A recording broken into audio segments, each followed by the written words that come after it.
Bienvenue à tous et nous sommes toujours heureux, comme tous les mardis, de vous retrouver pour partager avec vous sur la métaphysique, sur tout ce qui relève de la spiritualité.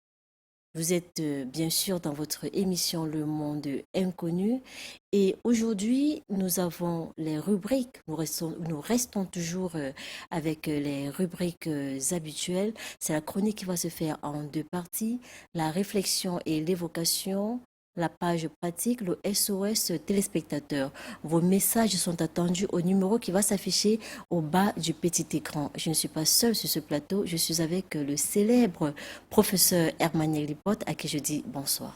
Bonsoir Georgette Mbome, un bonsoir renouvelé à tous les téléspectateurs de Canal de Horizon et à tous ceux qui nous suivent à travers les réseaux sociaux parce que de temps en temps, nous pouvons nous retrouver avec vous qui êtes tout simplement branchés aux réseaux sociaux à vous. Nous disons également bonjour. Voilà. D'accord. Aujourd'hui, nous allons parler en première partie de la chronique de la face mystique cachée de l'école. Prenons la première partie de la chronique et on se retrouve juste après pour la suite de l'émission.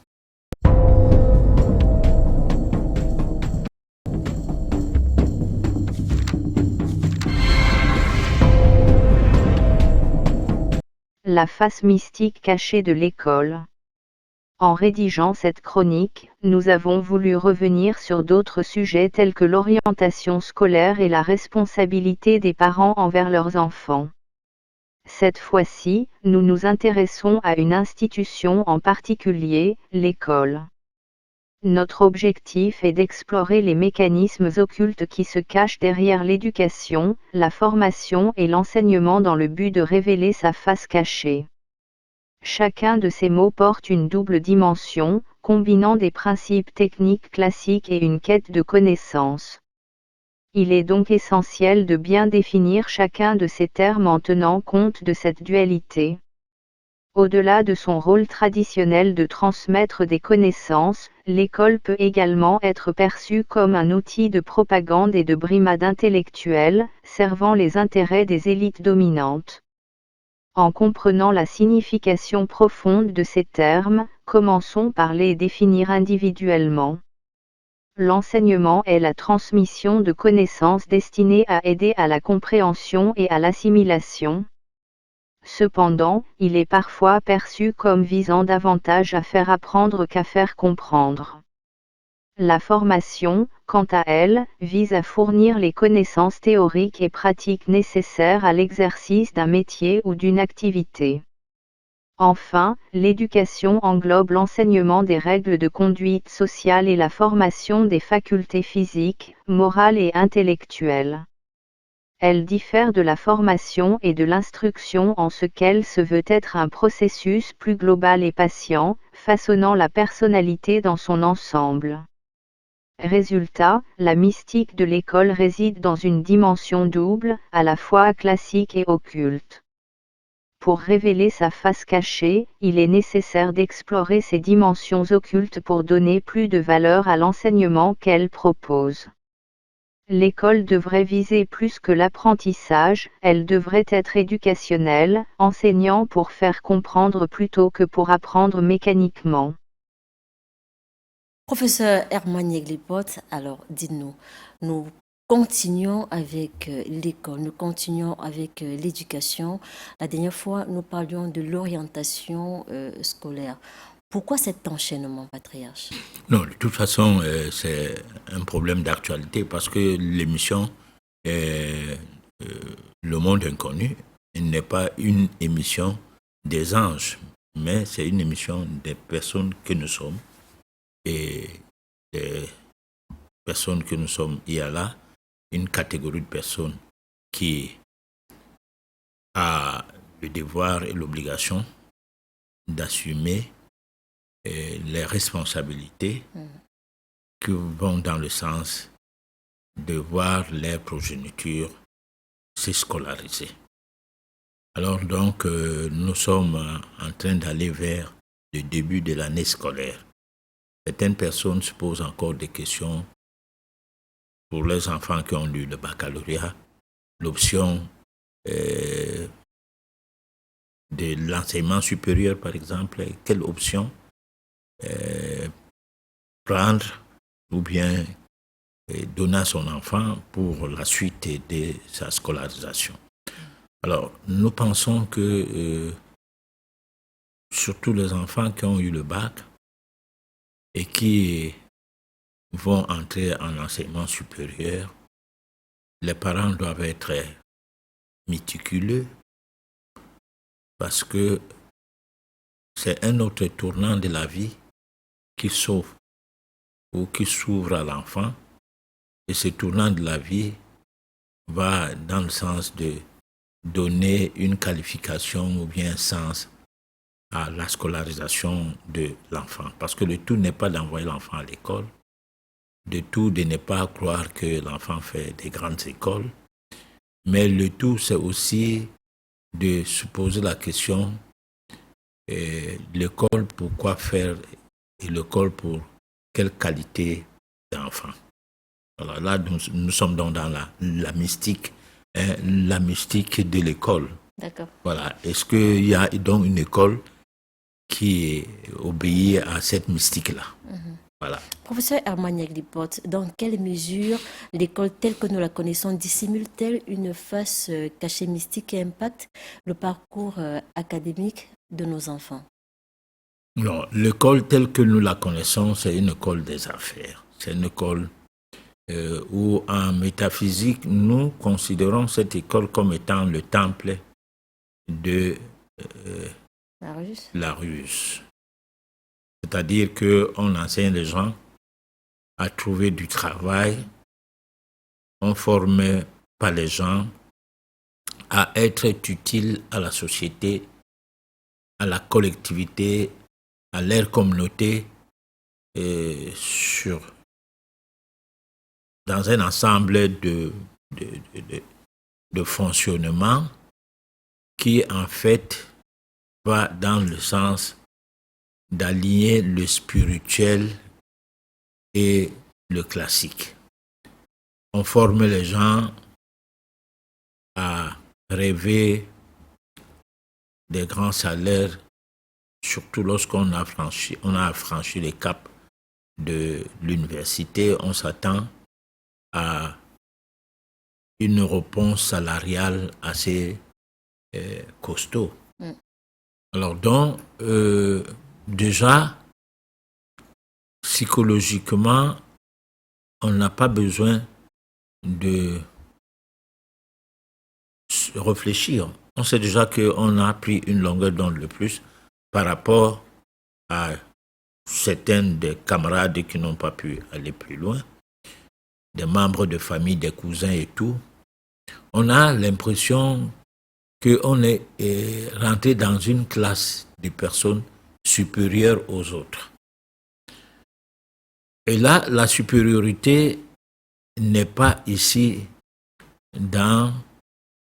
c'est-à-dire la base de la supériorité ici n'est pas fondée sur l'occulte, sur l'irréel, alors que la vie de l'être humain est basée ou est fondée sur l'occulte et l'irréel. L'irréel, c'est quoi?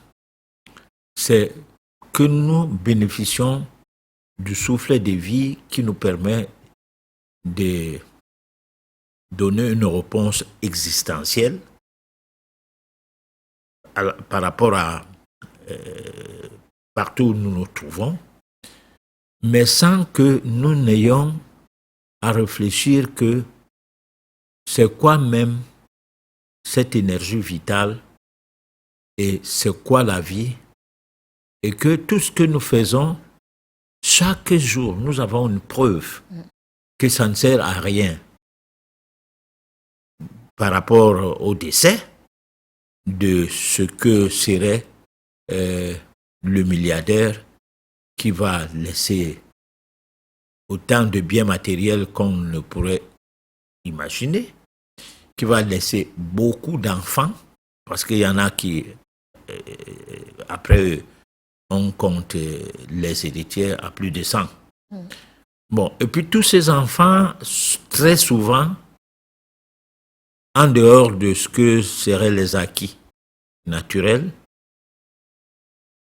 du fait, du moins par le biais karmique de chaque être humain, mais ces enfants ne sont pas souvent, par rapport au volume d'argent de leurs parents, différents des enfants de pauvres en matière de comportement, du fait de parler de la spiritualité. Ils sont différents de par leur comportement et par rapport aux autres enfants, les enfants qu'on peut dire, les enfants des gens de menus, des pauvres, pourquoi ne pas dire cela comme ça, du fait de l'arrogance et plus du paraître, du m'as-tu vu, de tout ce qui nécessite à ce que leur dimension matérielle, la dimension matérielle de ce que serait l'héritage qu'ils ont, puisse être prévalue. Alors donc, en réalité, est-ce que nous vivons matériellement, d'accord, il nous faut tout ce qu'il faut du point de vue matériel pour vivre.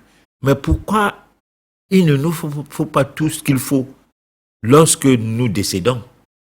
Pour que cela soit prouvé que ce que nous faisions avec tout ce qu'il fallait avait un sens. Voilà.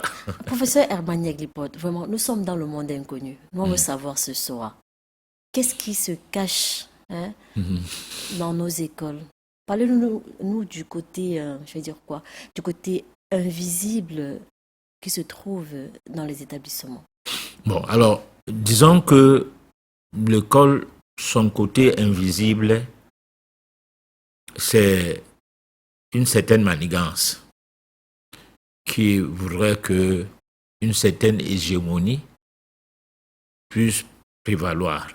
Et lorsque nous parlons d'hégémonie, nous parlons du système scolaire. Bon, le système scolaire français n'est pas forcément le système scolaire allemand ou anglais. Moi encore, le système scolaire américain.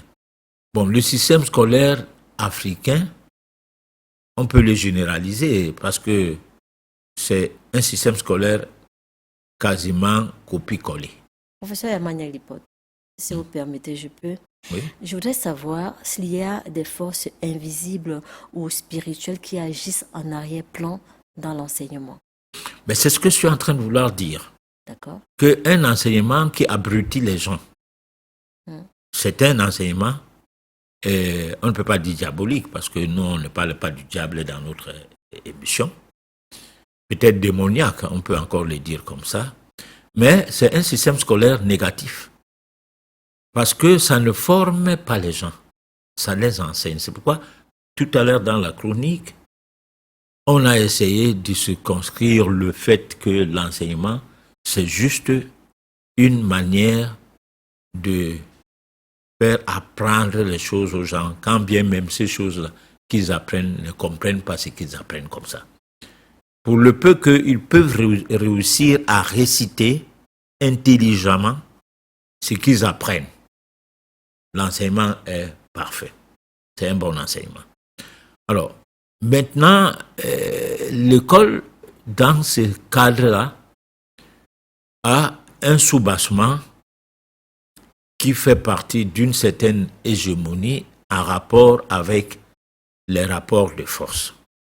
C'est-à-dire que les diplômes seront sous contrôle et le contrôle sera sur la base de faire prospérer une hégémonie. Alors, faire prospérer une hégémonie fait en sorte que l'école peut, l'étudiant ou l'élève, je ne sais pas quoi, l'apprenant plus précisément, se contente de ce que lui peut penser qu'il a quelque chose de plus par rapport à d'autres gens, mais n'est jamais étonné qu'après avoir mis des décennies dans ces systèmes-là, un jour à l'autre, il se retrouve à la case départ, c'est-à-dire son parent décède ou ses parents décèdent, ils n'ont pas laissé de maison, il n'a pas de quoi manger, il n'a pas où habiter, il n'a rien, mais alors qu'il a de gros diplômes. Bon. Et là encore, peut-être que ce n'est pas ça le côté occulte qui manque à l'école et tout, mais je suppose, en essayant d'aller dans cette analyse, que si on l'avait enseigné dans le but de donner un équilibre entre l'irréel et le réel dans son fonctionnement, qu'il ne serait pas dépendant du système qu'il a enseigné. Bon, parce que, par exemple, quand on peut parler d'une école de formation, c'est encore là une autre forme d'enseignement, mais qui obéit un peu au côté pragmatique. Mais ce côté-là n'est pas de mise dans tout système scolaire. C'est des choses qui arrivent lorsqu'on peut, à un moment donné, trouver des techniques à transmettre. Par exemple, le cas de l'informatique, on peut transmettre des techniques de programmation. On peut même aller dans les techniques, je ne sais pas moi, d'infographie et tout. Et là, les gens apprennent beaucoup de choses qui se voient matérialisables. Mais à un moment donné, quand il y a tellement de personnes qui font dans quelque chose, ça embrouille le marché. D'accord. Voilà. Professeur Armagnac Lipote, que pensez-vous du phénomène de transe dans certains établissements? On a souvent observé à un moment donné les enfants qui s'évanouissent. Après, on va dire c'est parce qu'ils n'ont pas mangé le matin. Est-ce qu'il y a quelque chose de caché derrière? Bon, disons, tu me pousses à parler un peu du système scolaire tel qu'il est là maintenant. S'il y a les dessous occultes dans ces systèmes scolaires qui sont en rapport avec des pratiques de la magie noire, je ne sais pas, de l'envoûtement et tout, ces mécanismes obéissent à quelque chose qui intéresse peut-être pas l'école au départ, parce que on ne fait pas l'école du genre à dire que les petits enfants qui sont dans le primaire se mettent à la solde des pratiques ou bien, oui, du genre de l'école ou de quelque chose qui, à un moment donné, peut s'avérer peu orthodoxe. De même, quand on entre dans le secondaire, on ne s'attend pas aux trans et bien d'autres choses. Mais ces choses peuvent arriver en fonction des personnages qui sont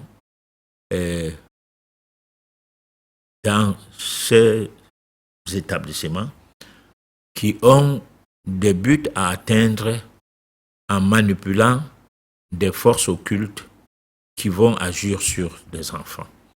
Ça peut aussi arriver par des groupes d'enfants au cours d'une année scolaire qui viennent avec une double dimension du genre, on peut dire des enfants sorciers, pourquoi pas, et qui peuvent rencontrer des forces en face qui s'opposent à leurs manœuvres et provoquer ou produire des effets du genre de ce que tu expliques là. On a vu dans des écoles primaires des enfants décider de régler les comptes de leur maîtresse ou bien de leur maître parce que celle-là ou celui-là était trop porté à la violence, il tape sur les enfants et tout. Et à l'époque, ou à une certaine époque, les enfants se réunissent, tout petits soient-ils, à peine entre 5 et 10 ans, et se mettre à donner une bonne fessée à leur enseignant, qui se met à crier, se met à rouler par terre, avec des preuves qu'il est tapé. Et ils sont là pour rire, on ne les voit pas agir. Et même, ils n'agissent pas comme pour dire que la manifestation qui se passe au vu et su de tout le monde concerne ces enfants du genre qu'ils ont des bâtons. Non. Mais il y a les traces sur la peau. Il y a même parfois ces traces de sang. D'accord. Bon. Donc, on corrigeait bien le maître. Et ça, on a vu ça dans certaines écoles primaires. Et les trans, on a vu ça dans l'enseignement secondaire, par moment. Et là, c'est un mécanisme occulte qui ne s'explique que par le biais d'une confrontation des énergies négatives qui vont dans le sens de ce qu'il y a comme dirigeants d'école à opposer, quoi. Ce qui est en opposition avec ce que l'école a mis en place, je ne sais pas, pour attirer plus d'élèves, ou alors pour faire quoi, et les autres aussi qui viennent avec leur énergie négative, ça provoque des effets du genre. Voilà. Professeur Emmanuel Guipot, mais dans ce cas, comment les parents peuvent-ils préparer spirituellement leurs enfants avant de les envoyer dans ce milieu scolaire? Les parents ne préparent pas les enfants spirituellement. C'est vrai que la question ne va pas dans le sens est-ce que les parents préparent les enfants ou pas. La question va bien dans le sens comment. Mais les parents ne savent que Jésus est Mahomet ou bien Allah. Alors, ce genre de phénomène les surprend, sans aucune préparation autre que celle de s'intéresser à leur religion. Les enfants sont à la solde ou sont en phase avec ce qui va se passer sans aucune protection. Oui, mais d'accord, je voudrais savoir comment on peut faire pour les protéger. Parce que là, nous sommes à la veille de la rentrée scolaire. On pense plus à acheter les manuels, les gourdes, à comment gérer les goûters, la scolarité, mais on ne pense pas au côté spirituel. Qu'est-ce qu'il faut faire? Est-ce qu'il y aura des lavages à faire avant d'envoyer les enfants à l'école? Vous venez de nous dire qu'il y a des enfants sorciers, entre guillemets, dans nos établissements maintenant. Pour des parents qui n'ont aucune connaissance de cela et qui savent que leurs enfants seront assis à côté des bébés, comment ils font pour protéger les leurs? Non, les parents, en fait, doivent se dire que leur travail ne s'arrête pas du fait de donner naissance à un enfant, de l'envoyer à l'école avec toutes les exigences qu'il y a par rapport à cette école, mais plutôt de s'occuper de leur protection. Et la protection n'est pas d'amener l'enfant à l'école, veiller à ce que la voiture qu'il n'ait pas d'accident. Bon, là, c'est le côté physique. Tu vas bien réussir à le faire. Mais il y a un autre côté qui se veut métaphysique, que voudrait bien que l'enfant soit bien protégé. Et cette protection va d'abord dans la manière dont l'enfant vit au sein du foyer, c'est-à-dire entre son père et sa mère. La première protection passe par l'équilibre, l'harmonie, la convivialité qui existe entre les deux personnes. Parce que si il y a cet équilibre physique, parce que l'enfant mange bien et tout, et métaphysique également, parce que vous veillez sur l'enfant et en vous harmonisant, parce que le tout n'est pas de faire des pratiques, prendre le citron, montrer trop que l'enfant est protégé, les gingembre et tout. Non, le tout d'abord, c'est d'avoir une même visée sur la protection de l'enfant. Tout comme vous avez une même visée pour la scolarisation de l'enfant. Parce que là ça ne se discute pas. Hein, le mari comme l'épouse ne dit pas l'enfant ne doit pas aller à l'école cette année. Non, ça ne se discute pas. Bon, mais pourquoi protéger la scolarisation de l'enfant et ne pas protéger la métaphysique? Pourquoi ne pas avoir une protection métaphysique pour cet enfant-là? Ils voudraient bien savoir. Ils ne connaissent pas. Au quartier, on va vous dire, j'ai grandi en ville, je suis né en ville, j'ai grandi en ville. Je connais Jésus, je ne sais rien de toutes ces pratiques. Qu'est-ce qu'il faut faire? Mais la faute ne revient pas à quelqu'un, ça revient à nous. Mais Parce maintenant, on a la chance oui, d'être à l'émission Le Monde Inconnu et à avoir un suivi. Nous avons la chance d'avoir le patriarche et on espère qu'il va nous dire ce soir ce qu'il faut faire pour protéger nos enfants. Je pense que il n'y a pas de recette magique pour protéger un enfant sans que cela soit voulu par les parents eux-mêmes. C'est-à-dire, vous ne pouvez pas être soigné par un médecin en restant chez vous. Non, il faut bouger. Si vous restez chez vous, vous êtes soigné par un médecin, ça veut dire que c'est un médecin de famille. Et là encore, ça ne veut pas dire que vous n'êtes pas allé vers lui, puisque vous allez l'appeler. Ou sinon, vous avez des rendez-vous, des suivis, et que vous ouvrez la porte pour qu'il entre chez vous. Mais si on reste, on dit, bon, je vais appeler parce que j'ai les unités dans mon téléphone, tel patriarche pour qu'il me dise qu'est-ce que je dois faire pour l'enfant. Toi, tu payes le téléphone, tu payes les unités. Ça veut dire que le téléphone est très important pour toi. Mais la personne avec qui tu dois communiquer n'est pas importante, puisque tu peux l'appeler comme un gamin et lui dire, bon, gars, moi j'ai un problème là, vraiment. Professeur, vraiment, pourquoi c'est souvent comme ça avec vous? C'est-à-dire, vous ne répondez presque jamais à mes questions de manière directe. Non.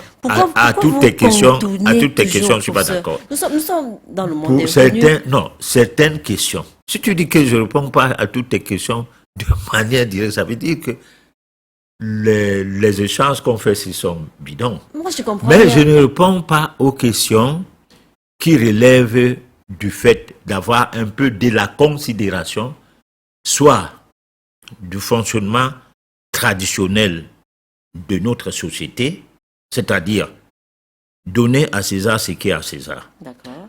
Vous ne pouvez pas avoir un problème où il faut aller toucher les crânes. Vous restez dans votre bureau, vous téléphonez quelqu'un au village concernant les crânes. Ou bien un monsieur qui en sait quelque chose concernant les crânes parce qu'il passe à la radio ou à la télé. Allez, vous excite. Il dit, il faut, comme tu parles là aujourd'hui, pose la question comme ça là. Toi, tu viens me poser cette question, je vais répondre comment? On n'est pas dans le milieu des crânes, par exemple, ici. Nous sommes dans un milieu où l'existence des crânes, l'existence des reliques, l'existence de choses purement traditionnelles et qui sont en rapport avec les lois de la nature doivent être prises au sérieux lorsque nous communiquons. On ne doit pas banaliser ça, parce que si nous banalisons ça, nous devenons des sensationnalistes, c'est-à-dire des gens qui sont dans une émission pour se faire voir. Okay. Bon, il vaut mieux que les téléspectateurs qui te tirent les oreilles souvent que je ne réponds pas aux questions comprennent ce soir que je ne réponds pas aux questions parce que les questions du domaine pratique ne sont pas des questions de télévision ni de radio. Ouais. Encore que certaines choses sont réservées aux initiés. Oui, bon, hermétique, c'est-à-dire il y a un enseignement. Bon. Alors maintenant, si quelqu'un, lui, vient à la télé et raconte des histoires de tout ce qu'il connaît comme recettes sous forme des astuces, ce n'est pas interdit. Il prend ça sur lui et surtout qu'il faut vérifier dans le temps et dans l'espace si sa communication a pu payer aux gens qui ont cru à ça. D'accord. Encore que on peut soigner toutes les maladies, mais on ne peut pas... tous ces malades. On ne peut pas soigner... tous ces malades. Il y a des gens qui ont des comportements que tu lui donnes une recette, ça va même plutôt Aggraver, nuire à son cas. D'accord, vous nous direz pourquoi tout à l'heure. On espère que vous allez nous dire, professeur. Chers téléspectateurs, nous allons prendre la deuxième partie de la chronique qui nous parle de la métaphysique. Dans ce monde qui bouge et qui, face à la science, ambitionne de se rationaliser de plus en plus chaque jour, progrès technique par-ci et nouvelles technologies par-là, la superstition, la magie, la sorcellerie, l'envoûtement, la métaphysique, les sciences occultes, bref, que des termes qu'on n'a jamais cessé d'en entendre parler. Mais la question serait de savoir si, de nos jours,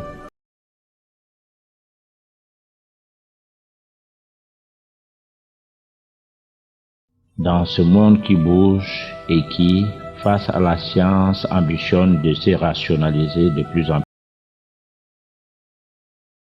plus chaque jour, progrès technique par-ci et nouvelles technologies par-là, la superstition, la magie, la sorcellerie, l'envoûtement, la métaphysique, les sciences occultes, bref, que des termes qu'on n'a jamais cessé d'en entendre parler. Mais la question serait de savoir si, de nos jours, tout ceci est encore d'actualité. La réponse à cette question se dégage seule dans le fait que l'homme, au jour le jour, ne cesse de démontrer que par essence, il n'est qu'une source de violence de manière révoltante, un creuset de misère tant contre lui-même qu'à autrui.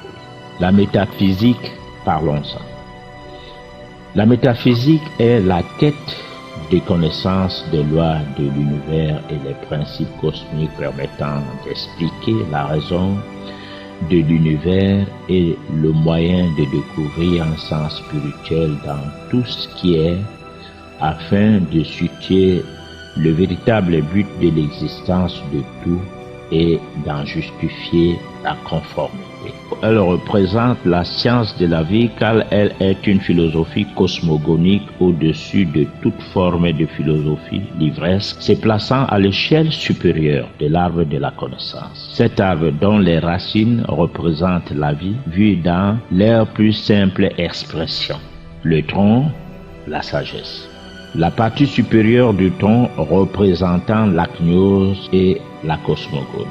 Au niveau du croisement des branches se situe l'épistémologie, puis arrive au seuil des branches de cet arbre deux autres disciplines, les sciences et les religions, toutes deux au même niveau. Enfin, et voilà que cette philosophie qui se veut totale, en fin de compte, va coiffer tout cet ensemble en se mettant au sommet du feuillage de cet arbre. Résultat, elle, la métaphysique, fait partie des connaissances magiques supérieures, rejoignant et rajeunissant l'ésotérisme, puisqu'elle étudie les phénomènes qui se produisent au-delà du monde physique et sans les conditionner. La métaphysique explique les lois physiques et les principes spirituels de la nature pour qu'on apprenne à vivre en équilibre et en harmonie avec. En clair, pour les uns, elle tente de répondre d'une façon profonde à toutes les grandes questions existentielles comme qui est Dieu, qu'est-ce que c'est que la création, qu'est-ce que c'est que la vie et la vie a-t-elle un sens, d'où vient l'homme, l'homme est-il le fruit du hasard ou d'une création délibérée, qu'est-ce que c'est que l'énergie cosmique, l'homme détient-il un destin dans l'univers, l'homme est-il le seul être intelligent ou conscient de l'univers? Qu'est-ce que c'est que le ciel, le purgatoire et l'enfer? Le diable existe-t-il? Qu'est-ce que c'est que la sorcellerie, l'envoûtement, le con et le femme-là? Existe-t-il la malchance, la malédiction? Pourquoi les guerres? Peut-on parvenir au bonheur permanent et éternel? L'homme peut-il maîtriser l'énergie cosmique pour s'en servir et créer son univers à son image et à ses ressemblances? Mais les réponses apportées à ces questions et à tout autre par la métaphysique sont restées empiriques pour une grande catégorie de personnes. C'est normal parce que ces personnes ne sont pas concernées par la maxime fondamentale de l'initiation. Connais-toi toi-même, à l'intérieur de toi-même, et tu découvriras le ciel et les dieux, te découvrant leur égal. Et de poursuivre, car tout est en haut comme en bas, mais de façon inversée. Professeur Herman Yeglipot, nous revenons une fois de plus sur la métaphysique à la demande de nombreux téléspectateurs. Je voudrais qu'on revienne voilà, sur la définition même de la métaphysique.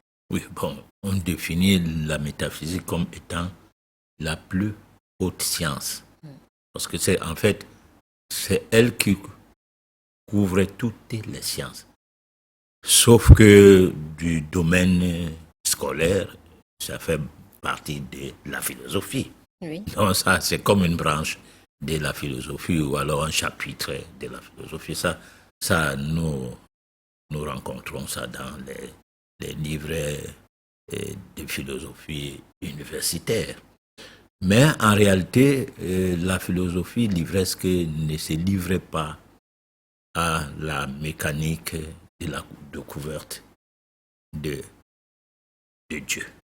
Parce que là ici, Dieu devient un terme péjoratif, un terme qui permet à ce que on comprenne qu'il y a en nous Dieu. Voilà. Donc c'est ce Dieu-là dont il est question. Ce n'est pas un certain Dieu qui est assis quelque part et qui par moments, quand on l'énerve, il nous punit et qui quand il est trop content, on prie, il comprend. Non, ce n'est pas un Dieu sadique qui serait cet arbre déjà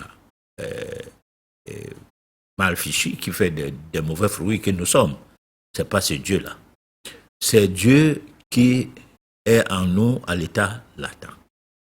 La métaphysique nous permet donc d'aller vers ce Dieu-là et de le découvrir pour que nous soyons l'égal des dieux. Bon, parce que, en fait, quand on découvre ce qui est d'essentiel dans le cosmos, ce qui est cosmiquement identique à tout ce qui existe, on n'est que pareil par rapport à tout ce qui existe. Mais lorsque, c'est comme les Noirs, ils n'ont pas encore découvert qu'ils sont pareils comme tout le monde. Tout ce qui vient d'ailleurs, ils mangent. Tout ce qui vient d'ailleurs, ils se soignent avec. Mais le noir africain, surtout, je vais dire, n'a rien à proposer ailleurs, on prend ça en compte. Parce que la dimension même de ce que serait sa nature cosmique n'est pas perçue par lui-même comme étant égale ou identique à la dimension cosmique existentielle des autres êtres humains vivant dans d'autres continents ou étant dans d'autres continents, pas vivant seulement. Parce que, par exemple, celui qui est européen du fait de son originalité, c'est la même chose que celui qui est africain du fait de son originalité. Et il n'y a aucune différence entre l'Européen et l'Africain, sauf que l'Africain, la différence provient du fait que lui, il n'est pas dans la logique qu'il n'y a pas de différence entre lui et les autres. Sa logique, c'est que les autres sont plus grands, lui, il est petit et il vient après. Alors c'est là qu'il y a un problème de ne pas savoir définir la métaphysique. Parce que quand on définit la métaphysique comme étant une branche de la philosophie, on refuse à la métaphysique sa place de nous permettre de lever notre être intérieur qui peut faire en sorte que non seulement nous sommes les égaux des autres, mais nous sommes même au-dessus d'eux parce que et ils ne font pas des travaux métaphysiques dans le but spirituel, du genre à permettre l'élévation de leur être intérieur forcément, sinon ils ne fabriqueraient pas des armes pour des destructions massives, ils ne seraient pas des va-en-guerre, ils ne seraient pas des extorqueurs, des matières premières de tel ou tel coin du monde, il harmoniserait plutôt l'existence sur notre planète du fait d'avoir cette longueur d'onde de plus que nous leur donnons. Parce que les anciens esclavagistes d'hier, c'est eux qui donnent les leçons des droits de l'homme. Alors que jusqu'aujourd'hui, il y a la néocolonisation toujours héritée de leurs parents, et les fils de ces derniers sont là avec l'exploitation de l'homme par l'homme, donc l'impérialisme. Et c'est eux qui parlaient de la démocratie, les droits de l'homme, les droits de ceci, de cela. C'est-à-dire, ça ne se comprend pas comment l'héritage des malfaiteurs qui étaient les parents continue à sévir à travers eux qui sont les héritiers de tout cela. Et nous, on se met dans la logique de suivre leur logique et de vouloir vivre comme eux, ils demandent à ce que nous vivons, alors qu'eux-mêmes ne croient pas à ce que ces choses-là sont nécessaires pour l'homme. D'accord. Voilà. Chers téléspectateurs, nous allons poursuivre l'émission avec la réflexion et l'évocation.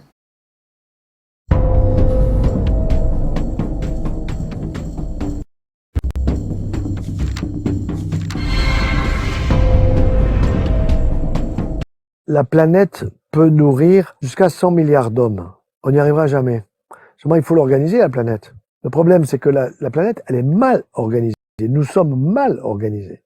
Donc, nous sommes 7 milliards et on crie « Attention, on va pas y arriver ». On vous dit « Il faut nourrir l'Afrique ». Moi, je suis allé en Afrique. J'avais vu sur place. Écoutez, franchement, nous, Européens, nous, Américains, qu'est-ce que nous faisons? Nous exploitons, quand même, pour être clair. On leur prend des choses qui valent très cher, qu'on leur paye que dalle. Ce sont des gens qui sont souvent en bonne santé, qui sont très intelligents, qui ont absolument tous les neurones que nous avons. Prix Nobel, voilà. Mais on les maintient dans un état, si vous voulez, de dépendance. Dépendance de nous. Parce que nous leur donnons de l'argent, certes, mais nous payons minimum. Donc, je crois que l'équilibre de la planète dépend beaucoup de l'équilibre entre les continents, l'Afrique, l'Europe, les Amériques, etc. Et cet équilibre des continents, il n'y est pas. Professeur Hermaniak Lipote, un commentaire par rapport à cet élément? Bon, alors c'est ce que je venais de dire. L'équilibre du monde, c'est... Lui, il n'est pas noir. C'est un professeur de médecine, Harry Joyer, si j'ai bonne mémoire, si je ne crochais pas son nom. Alors, et ils défendent les causes de l'équilibre de la société, certains d'entre eux, pendant que le noir, par moment, ne trouve pas d'intérêt à ça. Bon, d'aucuns parlaient de la nostalgie lorsqu'on parlait de l'esclavage, la colonisation et tout. D'aucuns pensent que la relation que nous avons avec nos traditions ne sert plus à rien, c'est-à-dire il n'y a pas matière.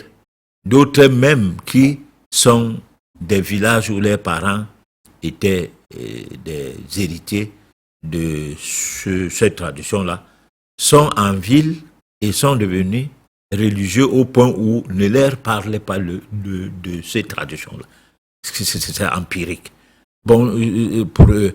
Alors, donc, moi, je me dis, bon, nous n'allons pas nous mettre les doigts dans les yeux parce que nous voulons nos terres et regarder faire. Nous sommes obligés, comme nous pensons que notre émission, c'est une émission éthique, de rappeler les gens à l'ordre qu'il faut respecter tes ancêtres. D'accord. Oui, il faut respecter tes ancêtres parce que c'est comme tu ne respectais pas ta couleur de peau, tu ne respectais même pas le fait que tu es un humain. Okay. Voilà. Nous allons prendre la page pratique et on se retrouve juste après.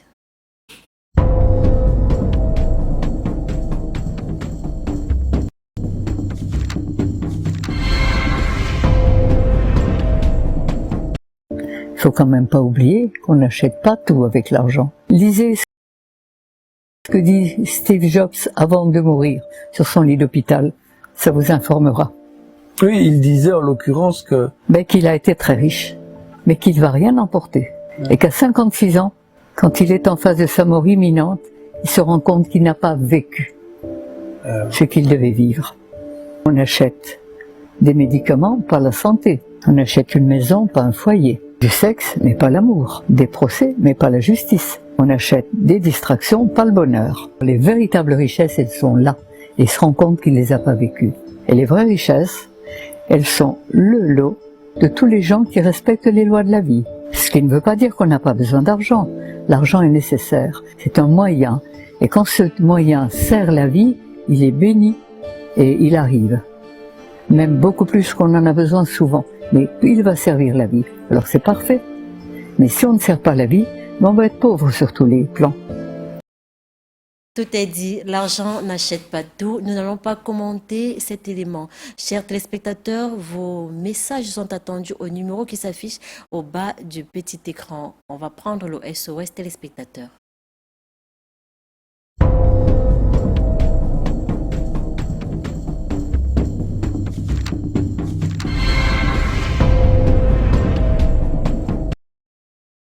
On prend ce message qui n'est pas signé. Le papa ne répond pas à la question posée. Bon, alors j'ai expliqué tout à l'heure pourquoi je ne répondais pas. Je crois que la personne a agi de la France. C'est ça? Bon, peut-être qu'on l'éviterait de revenir en Afrique. Voilà, puisque le numéro, c'est un numéro étranger. Bon. C'est vrai qu'il y a plusieurs personnes qui ont envoyé le même message, professeur. Message. Oui, mais peut-être que des gens, il y a les parents qui nous écoutent là, professeur. Vraiment, oui, mais ça veut dire qu'ils peuvent donc appeler en dehors de l'émission pour qu'on discute au cas par cas qu'est-ce qu'ils veulent qu'on fasse. Parce qu'il n'y a pas une recette généralisée pour tous les parents qui envoient les enfants à l'école. Encore que tous les enfants qui vont à l'école ne vont pas à l'école dans le même environnement. Celui qui enfant son enfant n'est pas dans le même environnement que celui qui est au Cameroun ou bien dans certains pays d'Afrique ou bien dans les pays de l'Amérique. Bon, ça s'explique donc qu'on ne peut pas avoir une recette bateau, comme une panacée, à dire, bon, voilà ce que vous devez faire. Non, en fait, à mon niveau, de peur de répondre aux questions pour ne rien dire de bon à l'expérimentation de ce que j'aurais donné comme recette, il vaut mieux ne pas répondre à la question. C'est ça. Parce que faut pas donner une recette à quelqu'un qui ne lui servira à rien. D'accord. Bien le bonsoir, docteur. Je voudrais connaître le côté mystique des universités d'État souvent remplies de monde. Alors, Veuillez signer vos messages, s'il vous plaît. Ah bon, tu demandes qu'on signe les messages. Oui. Non, c'est le marché. C'est le marché. Plus il y a de gens, plus il y a l'argent. Bon, qu'est-ce qu'on en fait? On ne sait pas. Et plus il y a de gens, plus on s'amuse avec ce qu'on est en train de faire là-bas. Bon, si vous avez 500 personnes ou 700 personnes dans un amphithéâtre, bon, c'est comme si ceux qui suivent, ceux qui ne suivent pas, bon, il n'y a pas de problème à cela. La fin justifie les moyens. Et c'est pourquoi aujourd'hui, nous avons beaucoup de scientifiques de ce milieu qui sont en train d'agir comme les scientistes, non comme les scientifiques. Bon, donc, c'est le côté occulté, c'est l'abrutissement. Voilà. C'est-à-dire ça provoque une certaine forme d'abrutissement et ça provoque également le manque du sérieux qui fait en sorte que le respect de la valeur humaine, le respect des aînés, le respect des gouvernants, le respect des chefs, que ce soit le chef, le président de son pays ou quoi, ça n'existe plus. On a une société totalement déconnectée des valeurs humaines, complètement. Alors que il y a plus d'intellectuels aujourd'hui, entre guillemets, qu'avant. D'accord. On suppose que quand il n'y avait pas d'intellectuels avant, la nature donnait un sens au raisonnement donner un sens à la réflexion. Mais avec l'enseignement, le fait d'apprendre, être un apprenant, non un comprenant, parce que le mot comprenant n'existe pas en tant que tel, mais il faut le faire exister. D'accord. Alors, le fait d'apprendre sans être apprenant, sans être comprenant, fait en sorte que on fait tout comme si on était devenus des automates. Voilà. D'accord. Juste rappeler aux téléspectateurs qu'ils peuvent juste nous faire des SMS ou des WhatsApp au numéro qui s'affiche au bas de l'écran. Pour le moment, nous ne prenons pas les appels. Vous pouvez nous appeler après l'émission. On va poursuivre l'émission avec ce message de Fernand depuis San Mélima. J'aimerais savoir comment un non-sorcier peut être connecté avec ses ancêtres. Une personne qui n'est pas sorcière peut être connectée avec ses ancêtres à partir du moment où elle pense même aux ancêtres, à ses ancêtres. Parce que ce n'est pas comme si on avait besoin d'avoir une réponse à un problème qu'on va aller à l'église pour prier. Hein? Ce n'est pas comme si on avait besoin d'obtenir une réponse par rapport à un problème qu'on va aller vers les reliques, les crânes et tout. Mais c'est comme un rituel, c'est comme quelque chose qui est utile, qui est nécessaire pour sa vie. Cette manière de se comporter comme étant en train de dire que ça, c'est nécessaire à ma vie, qu'on reste branché. On ne peut pas être en phase avec les informations alors qu'on n'a ni la radio, ni la télé. Et du jour au lendemain, on se retrouve en train de donner les informations dans son entourage, comme si on a suivi quelque chose de quelque part concernant ce qu'on est en train de dire de ce que on suppose avoir entendu ou suivi. Sauf si on a une autre manière d'écouter la radio et la télé en dormant. Hein? Voilà. D'accord. On a cette question du... Je ne sais pas si je peux la lire, hein, patriarche. Oui. Oui, dis tout. Il ne faut pas que les gens disent Professeur, que je m'appelle... que tu n'as pas lu leurs messages. Encore qu'on ne peut pas lire les messages de tout le monde parce que oui, là, mais alors que tu as les messages à lire, lis les messages. D'accord. Là où ça va s'arrêter, ça s'arrête. D'accord. Patriarche, j'aimerais savoir comment je fais pour protéger mes enfants qui vont commencer l'école d'ici peu. Tout à l'heure, on vous a posé la question, vous n'avez pas répondu. C'est vrai qu'il n'y a pas de règle bateau pour tout le monde, mais j'aimerais quand même que vous me donniez quelques astuces ou alors un truc, quelque chose qui me permette de savoir comment protéger mes petits-enfants. Je m'appelle Wendy. Oui, bon, mais écoute, la personne prendra de la peine à appeler parce que c'est avec acuité avec insistance, quoi, qu'elle est en train de s'adresser à nous. Elle prendra la peine d'appeler, dire les enfants ont quel âge, et comment fréquentent dans quelle école, dans quel environnement, dans quel pays. Puis là, on va essayer de voir qu'est-ce que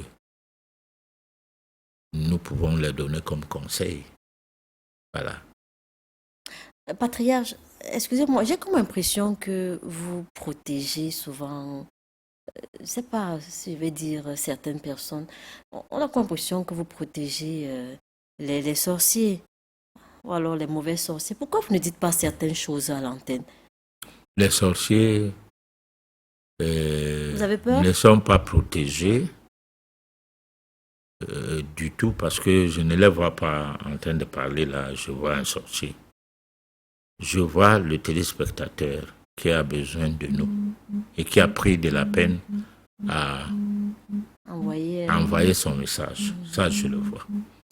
Mais rien ne se fait par pitié, tout doit se faire par amour. L'amour, c'est quoi? Si quelqu'un est malade, il ne faut pas l'incriminer en disant c'est son karma. S'il n'aurait pas été ci ou ça, il n'aurait pas dû être malade. C'est ça l'amour.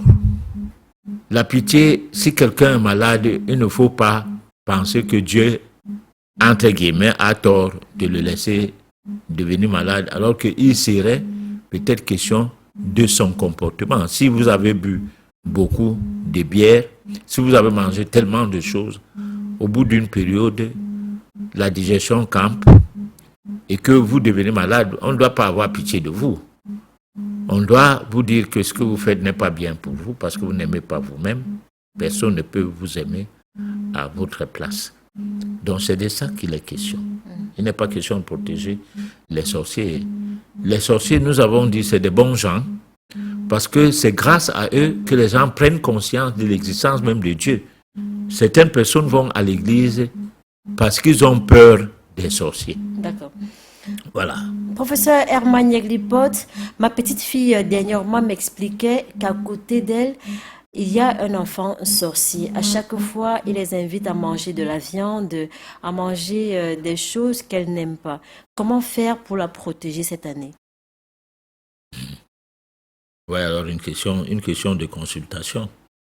Parce que, en fait, si nous donnons l'impression qu'on vient faire des consultations aussi... Professeur, la personne peut-être vous appeler hors antenne parce que c'est que vous n'avez pas répondu à la question. Oui, mais parce que c'est une question de consultation. Pourquoi la personne ne prend pas la peine en disant que le type qui parle là, je vais l'embêter après l'émission?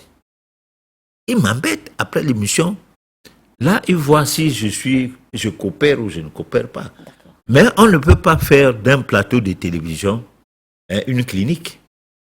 Sauf si l'émission est faite pour ça, parce qu'il y a des émissions... Moi, une émission à sensation. Voilà, il y a des émissions où les gens, ils s'asseyent là, ils disent, envoyez les messages ou bien appelez, tous les problèmes que vous avez dans la vie, nous allons les résoudre. C'est pas la même chose, cette émission. Cette émission fait en sorte que les gens comprennent qu'ils doivent se prendre en charge. Bon, si on me pilonne tout le temps à vouloir des recettes et tout, ils vont se prendre en charge quand je vais mourir.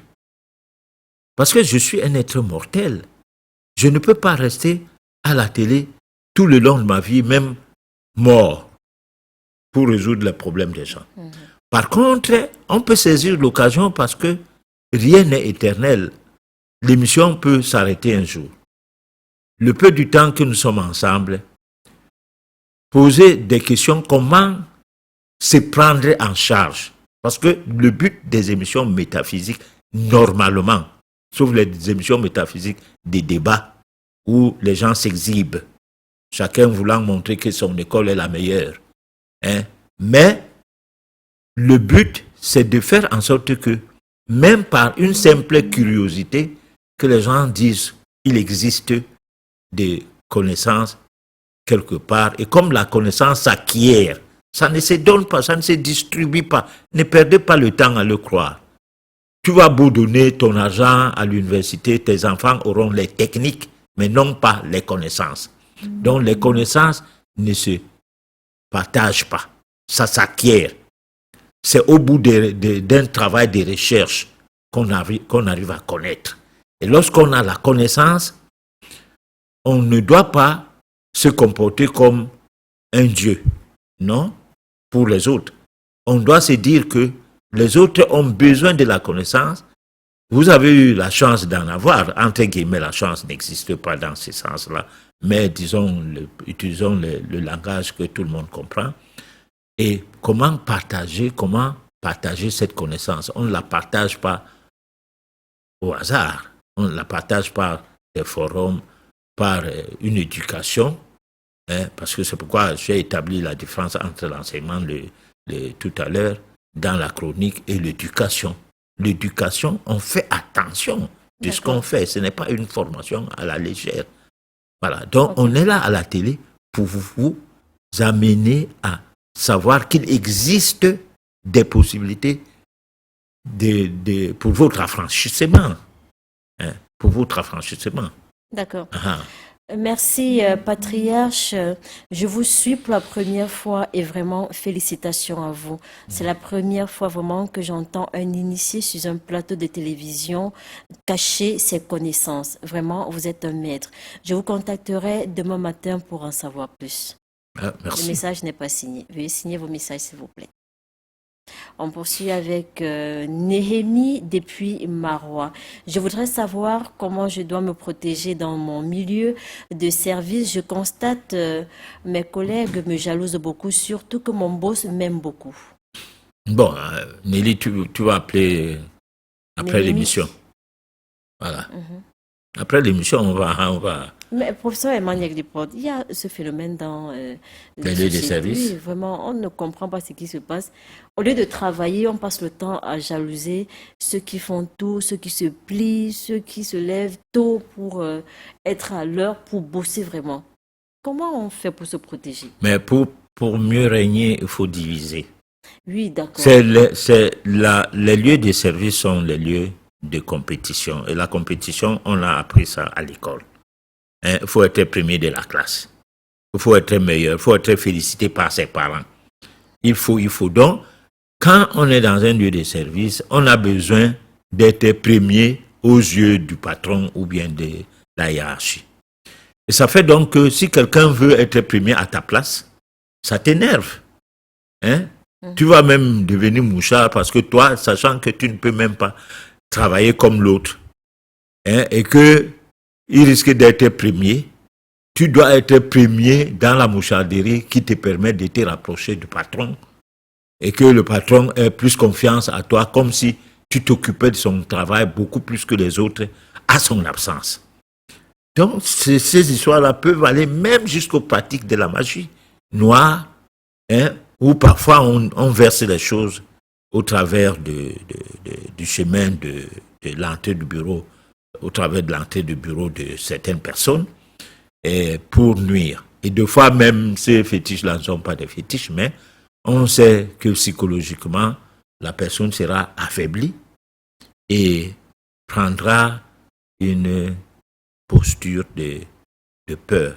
La peur sera habitée par la peur. Et avec la peur, psychologiquement, son travail ne sera plus efficace. Voilà. Et D'accord. voilà. J'aimerais savoir s'il est possible de commercialiser des produits industriels ou chimiques que l'on évite soi-même de consommer. C'est Ghislain depuis EDEA.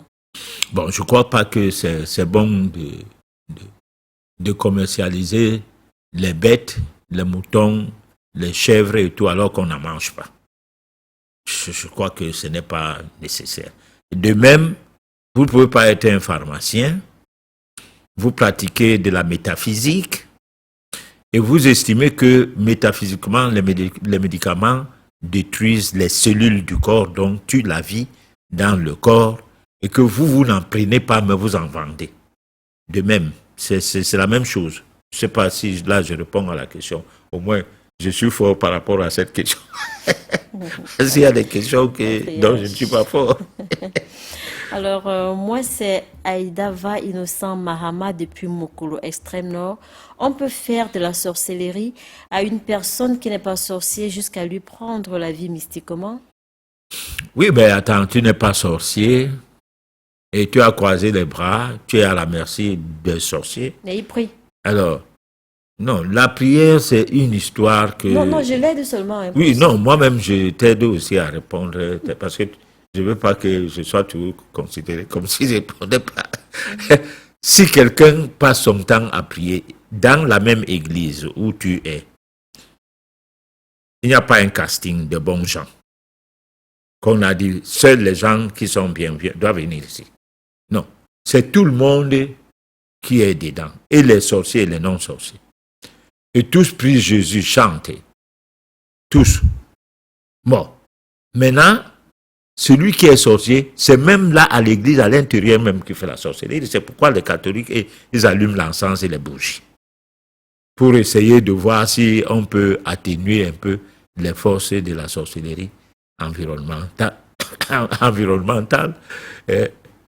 Contrairement à d'autres milieux où, si tu allumes même la bougie ou l'encens, alors c'est que tu as seulement appelé le diable. D'accord. Bon, donc, on ne peut pas dire qu'on prie, on ne sait pas qui on prie. Parce qu'on vous a dit que c'est Dieu qu'on prie, tu pries seulement. Mais non. Tu dois savoir qui tu pries parce que Dieu... Mais comment il fait pour savoir, professeur? Il est né dans un système. Ah bon? Il a grandi dans ça. Comment il va faire pour savoir? Il va apprendre. Comment? Il est né, il ne connaissait pas Auprès de parler qui? français. Il s'est mis à apprendre, il sait parler français maintenant. Mais l'homme est le fruit de son environnement patriarcal. C'est autour de lui, on Attends, a... moi, mon père n'était pas métaphysicien. C'est vrai, mon père était patriarche, un bon Mbok. C'est vrai. Et le Mbok, dans notre famille, c'est plus de 4 générations avant mon père. Ça, c'est vrai. Mais je ne peux pas dire que mes frères, mes soeurs, mes cousins, mes oncles et tous ceux que je connais font les choses que je fais. Non, j'ai pris une longueur d'onde de plus parce que je me suis dit que je dois être à l'abri de certaines choses, je dois être un homme affranchi. Même si je ne le suis pas, je dois. Ça veut dire que je travaille pour que j'y arrive. Parce que je sais que la vie de l'être humain n'a rien à voir d'autre que se diviniser pour mériter l'élévation spirituelle. Voilà. Professeur Herman Gisbord, est-ce qu'il y a une protection à vie contre les sorciers? Non.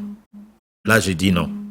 Il n'y a pas une protection à vie. Même contre pas de lavage spirituel? Il n'y a pas de lavage spirituel à vie. Si quelqu'un vous dit ça, allez le voir, qu'il vous lave et qu'il fasse tout ce qu'il veut. Pourvu que vous sachiez que tout ce qui est de la connaissance nécessite à ce qu'on fasse attention. Parce que tu as beau être un bon chauffeur de voiture, tu as conduit tout genre de voiture, les grimiers, les ceci, les cela. Le jour d'accident arrive et tu fais l'accident. Alors, pour éviter l'accident, il ne faut pas un contre-danger. Il faut avoir un comportement de quelqu'un qui ne doit pas être au mauvais moment et au mauvais endroit. Alors, ça veut dire quoi? Ça veut dire que tu dois avoir quelque peu un comportement, disons, de quelqu'un qui, de par la méditation et de par le respect des lois de la nature, élève son être intérieur à la dimension divine. Et c'est cette dimension divine-là qui fait que tu es au-dessus de l'environnement négatif fait des sorciers, des malfaiteurs de ci et de ça, parce que toi, tu t'élèves. Parce que, prenons par exemple, si vous avez un malade, que vous devez intervenir par des lavages occultes dans un sanctuaire, et que la personne qui est en train de faire du mal à ces malades-là, sa force est au-dessus de la tienne. Tu ne vas pas aider le malade que tu as reçu simplement parce que tu fais des lavages. C'est pourquoi quand tu fais des lavages à quelqu'un, amène la personne à ce que son mode de vie change. Tant que son mode de vie n'a pas changé, parce que par exemple, il y a des grands marabouts, des grands tradipraticiens et tout, il est avec les bières autour de lui pendant qu'il consulte ou il fait une voyance. Parfois, lui, il ne saoule pas, même s'il prend 20 bières. Bon, mais sa personne, son être intérieur n'a pas cette force qu'il faut avoir pour que, hors du travail que toi-même tu dois faire après le lavage, qu'il continue à veiller sur toi. Non, son travail finit avec le lavage, ta vie se voit exposée à nouveau à des coups de féticheurs. Alors, si son lavage a été au-dessus de ce que les féticheurs ont comme force vibratoire, tant mieux. Mais si ça a été juste au niveau, les gens ils vont redoubler de force et fin de compte, tu seras réattaqué, c'est tout. D'accord. Encore le bonsoir, docteur. Ici, c'est Marc depuis Douala. Je voudrais savoir si les élèves sorciers peuvent manger le cerveau d'un autre élève, comme on le dit dans notre jargon? Bon, je ne crois pas que tout ce que les gens se posent comme question n'a pas de sens. Comment ça, professeur? Non, je dis que je ne crois pas que ça n'a pas de sens. Ça a un sens. C'est ce que je suis en train de dire. D'accord, dites-nous. Bon, donc, si vous avez des questions à vous poser sur certains aspects, n'attendez pas à les poser toujours à d'autres gens. Cherchez à comprendre ces choses-là. Moi, je dis, il faut que nous nous prenions en charge. Professeur Emmanuel Lipote, Ouais. est-ce que c'est vrai qu'il y a des enfants sorciers qui prennent l'intelligence des autres? C'est possible, même si c'est pas vrai. Oh, Oui, je réponds comme ça, c'est possible. Parce que si je dis c'est pas vrai, c'est que je fais comme si les gens, c'est qu'on leur a enseigné, c'est limite sur ce qu'ils savent. C'est vrai. Et c'est tellement vrai que j'ai dit tout à l'heure qu'il y a eu à l'école primaire, une école que je connais très bien, dont je connaissais les enfants de cette époque qui aujourd'hui, d'aucuns sont des grands directeurs de ci, de ça, qui ont bien tabassé leurs maîtres. Ici même à Douala, quelque part, parce que là c'est un village, ici même à Douala, à l'école de Mopi, il y avait 2 enfants qui menaçaient tout le temps leur maîtresse. Les enfants de quel âge, patriarche? Ces 2 enfants, l'un avait à peine 5 ans. Et la maîtresse avait fui la salle des classes. Bon, moi, je suis allé tabasser ces enfants parce que j'étais appelé à regarder la chose de près et je les ai appelés en pleine classe, on les a sortis. J'ai pris la ceinture, je les ai fouettés là à la véranda de la classe. Et les cours ont continué jusqu'à la fin de l'année, rien ne s'est produit encore. Voilà. Mais... Donc je dis au Camberto, là, ce n'est pas au Camberto à Douala. Bon. Donc, ce n'est pas une histoire que est-ce que l'enfant peut ou pas. Mais je dis seulement ceux qui posent ces questions doivent d'abord avoir la réponse que ces questions dont ils posent comme ça, les réponses peuvent venir aussi par eux-mêmes. D'accord. Voilà. Professeur Emmanuel Lipote, mais comment ces enfants font pour prendre la chance ou l'intelligence des autres? Non. Alors là, me demander ça, c'est me dire que je dois dire aux téléspectateurs les mécanismes de la magie noire pour qu'eux-mêmes commencent à en pratiquer. Ils sont dans le monde inconnu, patriarche. Non. Je ne peux pas dire à quelqu'un que fait telle chose, ou la personne fait telle chose pour atteindre tel objectif et que dans l'écoute de ceux qui nous suivent, il y ait des gens qui attendent seulement des recettes du genre pour commencer à nuire à autrui. Mais puisque vous ne nous dites pas comment on va faire pour se protéger, dites-nous au moins comment on fait pour... Ouais, pour nuire. Georgette, ne perds pas le temps. Bon, d'accord.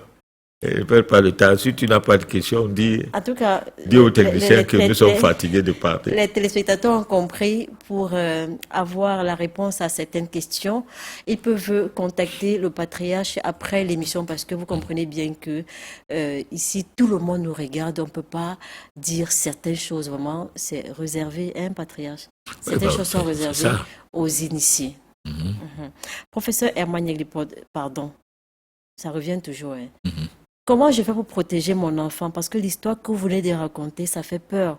Mon petit enfant de 5 ans, patriarche, et s'il s'assoit à côté d'un sorcier à l'école, hein, qu'est-ce que je dois faire? Je dois le laver avec du sel, du citron. Qu'est-ce que je dois faire pour protéger mon enfant? Je vous rappelle que c'est mon enfant unique. Oui, on va parler de ça quand il n'y a pas l'émission. Hors antenne. Quand l'émission sera terminée, la personne pourra appeler. Ça sera utile. Bon. C'est ça, j'ai déjà répondu à cette question aujourd'hui.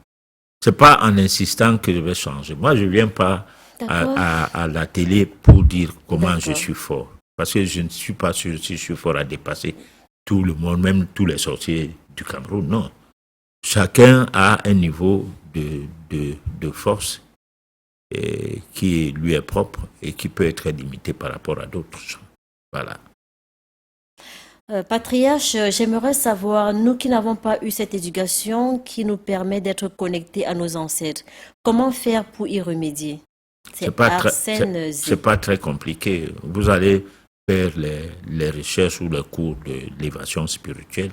Ça, nous pourrons vous indiquer comment ça se passe, mais pas là où nous parlons là maintenant. Quand vous aurez besoin de ça, parce que celui qui cherche, c'est celui-là qui se mouille de la rosée. Voilà. Patriarche, ça fait 18 ans aujourd'hui que je travaille.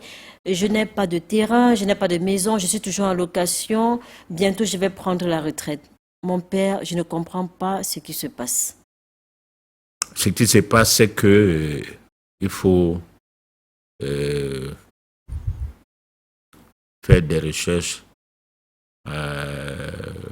comment je peux dire, d'abord à travers des voyances, pourquoi pas.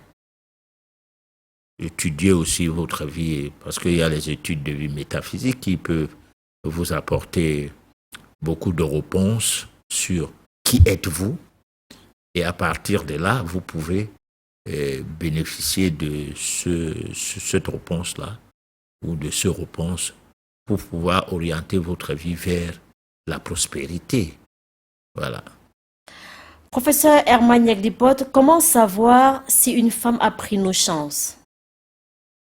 Nos chances. Oui, la chance. C'est-à-dire, vous êtes avec une femme, elle vous absorbe. Comment on fait pour savoir? Non. On peut le savoir si on avait la chance avant cette femme-là. Mais avant d'avoir rencontré cette femme. Mais je ne pense pas que ça se passe comme ça, forcément. Parce qu'on a dit au cours de cette émission, lorsqu'on parlait de la sexualité sacrée, nous avons dit que vous pouvez être avec une femme, on vous embauche au travail, c'est-à-dire que vous êtes chômeur, que vous avez plus de 40 ans, peut-être 45 ans. Après un jour, vous avez plus d'une fois été avec des femmes. Mais un jour, vous vous mettez avec une femme, un week-end, lundi, on vous embauche quelque part. Bon, vous restez dans ce travail pendant 5 ans, 6 ans et tout, on vous licencie. Vous ne voyez pas cette femme tout le temps, peut-être parce qu'elle est mariée, peut-être qu'elle n'est plus dans la ville. Alors, un jour, comme ça, là, encore, vous la retrouvez, et vous avez l'occasion de faire ce que vous avez fait la première fois. Un week-end, lundi, on vous embauche encore. Comme ça, 3 fois de suite, vous n'allez pas dire que cette femme-là ne vous a pas apporté de chance. D'accord. De même, vous pouvez être en train de bosser normalement et tout, vous rencontrez une fille le week-end. Lundi, le problème commence au lieu de service. Bon, alors maintenant, si c'est ça qu'on peut dire que la femme a pris tes chances, bon, et que de l'autre côté, on va dire la femme t'a donné la chance, ça c'est des points d'interrogation qui nécessitent à ce que ça soit vérifié par le scanner traditionnel, dont la voyance. La voyance, oui. Voilà. D'accord. Moi, c'est Fabien depuis Douala. J'aimerais vérifier ma relation avec ma copine. Je ne comprends plus rien. Alors là, on lui propose l'étude d'affinité. Parce que l'étude d'affinité ou l'étude de compatibilité, ça dépend de quel mot français vous voulez, vous permet de savoir si ça, selon votre première année de rencontre, si ce cas-ci peut être un cas de mariage ou c'est juste un cas de sexualité ou c'est un coup de foudre. Là, avec cette étude, vous avez la possibilité de savoir de quoi il est question par rapport à la relation qui se dessine déjà. Voilà. D'accord. Professeur Herman Yaglipote, belle émission. Merci beaucoup pour l'édification. J'aimerais savoir comment faire pour le cas de ma fille. Ça fait 5 ans aujourd'hui qu'elle compose le probatoire sans succès. Bon, mais on va faire la voyance. Aussi, il faut faire des études pour savoir si ton enfant est bien pour l'école. Ouais, parce qu'il ne faut pas toujours croire que parce que les gens réussissent à l'école, donc tout le monde ne peut pas réussir à l'école. D'abord, l'école a deux pans. Le premier, c'est le diplôme. le deuxième après le travail. Après que tu aies eu le diplôme, tu ne travailles pas, ça sert à quoi d'avoir été à l'école? Surtout qu'on ait mis tellement d'argent, un gros investissement. On aurait dû créer une quincaillerie, on met l'enfant là après le BPC, il commence à fonctionner et on lui donne la possibilité à ce que ça prospère. Quelques années plus tard, il embauche les gens qui ont la licence, qui n'ont rien à faire au quartier, comment les payer? Et lui qui n'a pas eu de licence. Voilà. Ok, professeur Herman Yaglipote, comment être en contact avec vous? J'aimerais beaucoup que vous m'initiez. Bon, mais là, c'est que vous êtes déjà en contact avec moi. Le numéro là permettra à ce que la personne ait mon numéro personnel, je crois bien. Voilà. D'accord.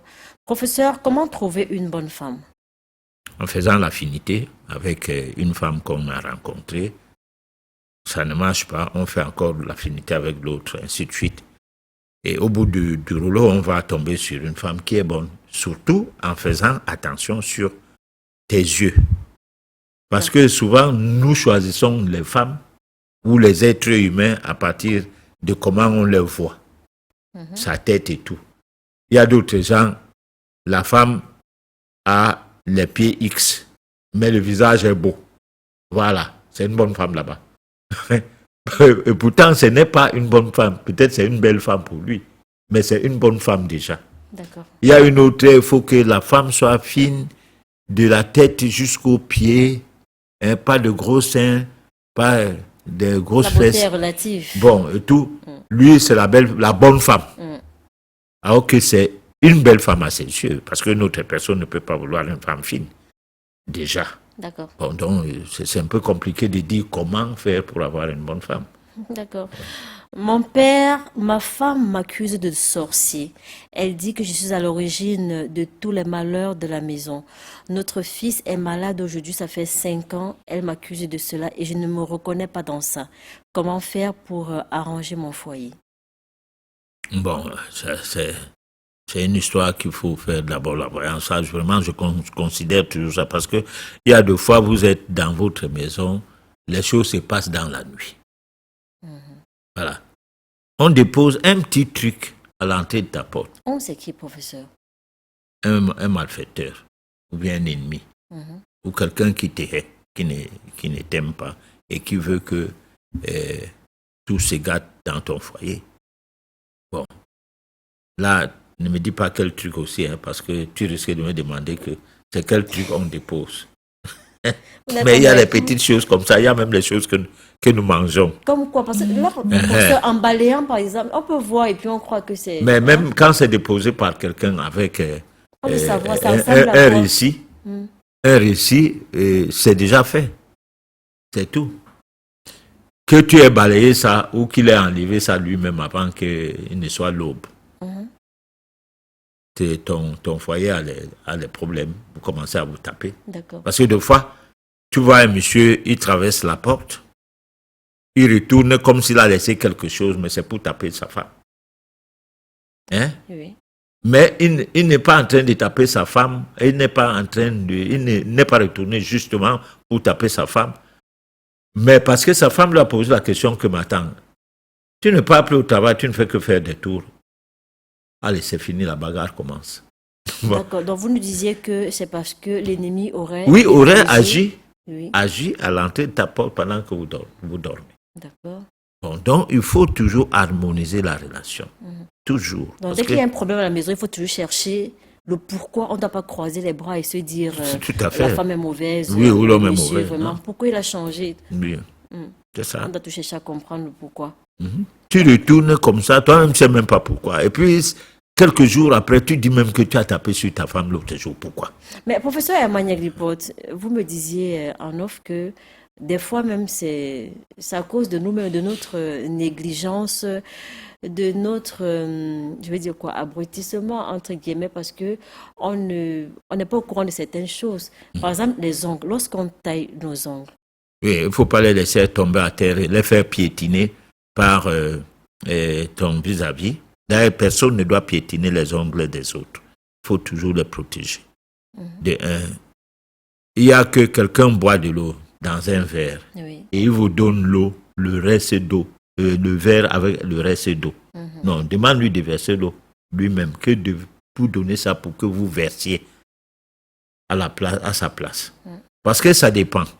Il peut avoir brossé ses dents Oui. avec une écorce. Au moment où il se dirige vers vous, dans le but de t'envoûter. Soit un envoûtement d'amour, soit un envoûtement, je ne sais pas quoi. Et quand il boit de l'eau, une petite salive de sa bouche qui avait cette écorce Oui. retourne dans de l'eau, dans cette eau-là. Il doit verser l'eau là lui-même. Pour que le fait ne vienne pas vers toi. Bon, il y a des petites choses comme ça qui arrivent. Voilà.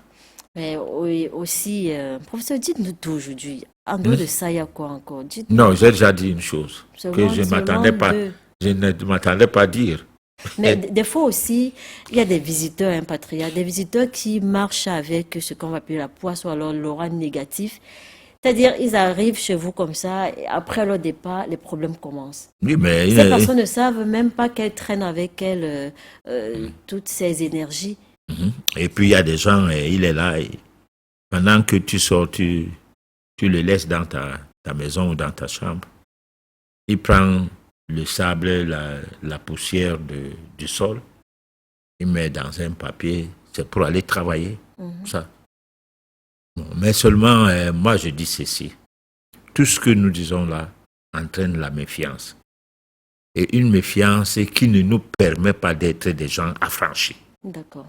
Qui nous détruit psychologiquement.